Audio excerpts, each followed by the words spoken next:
ನಿಂತು ಬೀಸೋ ದೊಣ್ಣೆಯಿಂದ ತಪ್ಪಿಸ್ಕೊಂಡೆ. ಇನ್ಯೂರು ಈ ವಿಷಯದಲ್ಲಿ ಯಾವತ್ತೂ ನನ್ ಮೇಲೆ ಅನುಮಾನ ಪಡಲ್ಲ.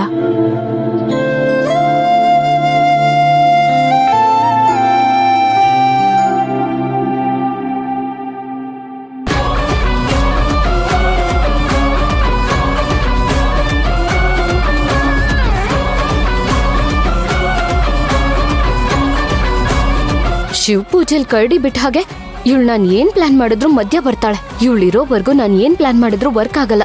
ನನ್ನ ದೃಷ್ಟನ ಸರಿ ಇಲ್ವೋ ಅಥವಾ ಅವಳ ಹಣೆ ಬರಹ ಗಟ್ಟಿ ಇದೆಯೋ ಒಂದೂ ಗೊತ್ತಾಗ್ತಿಲ್ಲ. ಅವಳೇನೋ ಪುಂಗದ್ಲು, ಇವನ್ ಅದಕ್ಕೆ ಹೂ ಅನ್ಬಿಟ್ಟ. ನಾನೇನ್ ಹೇಳಿದ್ರು ಹೂ ಅಂತಾನೆ, ಅವಳೇನೇ ಹೇಳಿದ್ರು ಹೂ ಅಂತಾನೆ. ಇವರೆಲ್ಲ ಸೇರಿ ನನ್ನ ಆಸೆಗೆ ತಣ್ಣೀರ್ ಬಟ್ಟೆ ಹಾಕ್ತಾರಷ್ಟೇ. ಇವತ್ತು ಅಮ್ಮ ಇರ್ಬೇಕಾಗಿತ್ತು. ಇದ್ದಿದ್ರೆ ಏನೋ ಒಂದ್ ಪ್ಲಾನ್ ಮಾಡಿ ಆಕಾಶ ಭೂಮಿ ಒಂದ್ ಮಾಡಿ ಈ ಕೃಷ್ಣ ವಂಶಿ ದೂರ ಆಗೋದನ್ನ ಇವತ್ ಯಾರ ಕೈಲೂ ತಡೆಯಕ್ಕಾಗ್ತಿರ್ಲಿಲ್ಲ.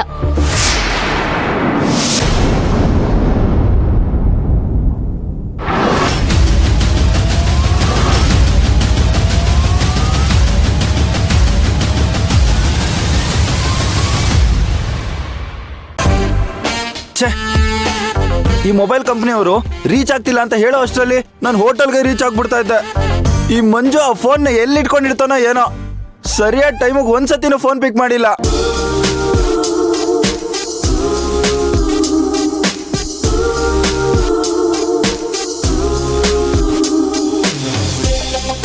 ಇವನೇನ್ ತುಂಬಾ ಟೆನ್ಷನ್ ಅಲ್ಲಿರೋ ಹಾಗಿದೆ ಅಂತ.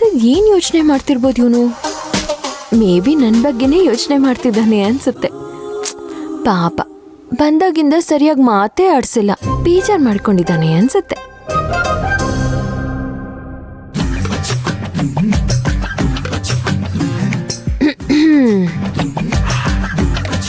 ಏನ್ ಸರ್, ಏನು ಡೀಪ್ ಆಗಿ ಯೋಚನೆ ಮಾಡ್ತಿರೋ ತರ ಇದೆ. ಏನ್ ವಿಷಯ? ಇಲ್ಲ, ಹಾಗೇನಿಲ್ಲ.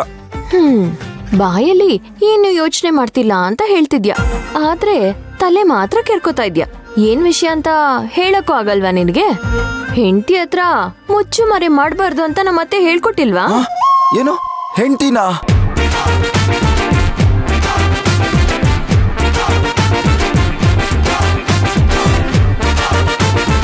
ನೀನು ಈ ತರ ನಾಚ್ಕೊಳ್ತಿರೋದ್ ನೋಡ್ತಿದ್ರೆ ಹೆಂಡತಿ ಯಾರು ಅಂತ ನನಗೂ ಡೌಟ್ ಆಗ್ತಿದೆ. ಇವೆಲ್ಲ ಬೇಡ.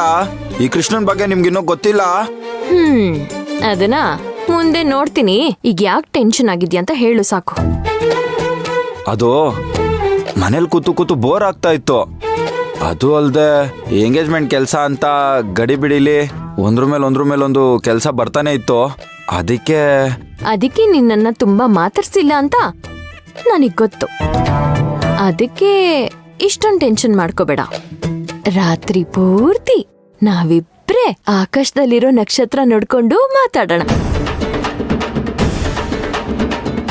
ಏನು ರಾತ್ರಿ ಮಾತಾಡೋದಾ? ನಿಂಗ್ ಟೆನ್ಷನ್ ಕಮ್ಮಿ ಆಗ್ಬೇಕಲ್ವಾ? ಹೇಗಿದ್ರು ನೀನ್ ಯಾಕೆ ಟೆನ್ಷನ್ ಆಗಿದ್ಯಾ ಅಂತ ಹೇಳ್ತಿಲ್ಲ. ರಾತ್ರಿ ಎಲ್ಲ ಆಗಲ್ಲ, ಈಗ್ಲೇ ಹೇಳ್ತೀನಿ. ಈ ಗಡಿ ಬಿಡಿಲಿ ಹೋಟೆಲ್ ಕಡೆ ಗಮನ ಕೊಡಕ್ ಆಗಿಲ್ಲ. ಅದು ಅಲ್ದೆ ತುಂಬಾ ಆರ್ಡರ್ ಇದೆ. ನಿಮ್ ಮನೆಯವ್ರು ನೋಡಿದ್ರೆ ಇಲ್ಲೇ ಉಳ್ಕೊ ಅಂತ ಒತ್ತಾಯ ಮಾಡ್ತಿದ್ದಾರೆ. ಅದಕ್ಕೆ ಟೆನ್ಷನ್ ಆಗಿದ್ದೆ ಅಷ್ಟೇ.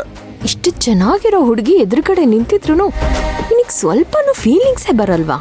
Unromantic Philo.